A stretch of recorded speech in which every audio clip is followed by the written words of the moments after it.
Milestone school and কলেজের বাতাসে ভেসে আসছে পোড়া গন্ধ। এর মধ্যে চোখে পড়ে পানিতে ভেজা আধা ছেঁড়া একটি খাতা। সেখানে ইংরেজিতে নাম লেখা রাইসামণি, তৃতীয় শ্রেণী, কোড 2010, সেকশন আকাশ। এ ঘটনার 24 ঘন্টা হয়ে গেল। 22 জুলাই ঘড়ির কাঁটায় সকাল 10টা। তখনও তৃতীয় শ্রেণীর রাইসামণির খোঁজ পায়নি তার পরিবার।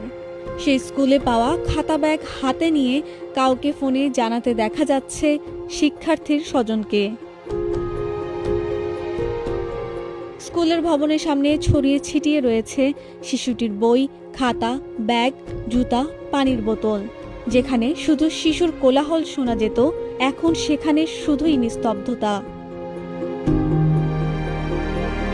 মাইলস্টোন স্কুলে বাংলাদেশ বিমান বাহিনীর যুদ্ধ বিমান বিধ্বস্তের ঘটনায় এক মুহূর্তেই পাল্টে যায় সেখানকার দৃশ্যপট।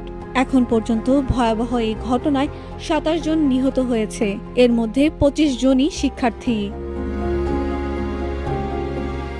বিমান বিধ্বস্তের এ ঘটনায় ভবনটির একাংশ প্রায় ধসে গেছে। সেখানে ছড়িয়ে ছিটিয়ে রয়েছে কংক্রিটের জঞ্জাল।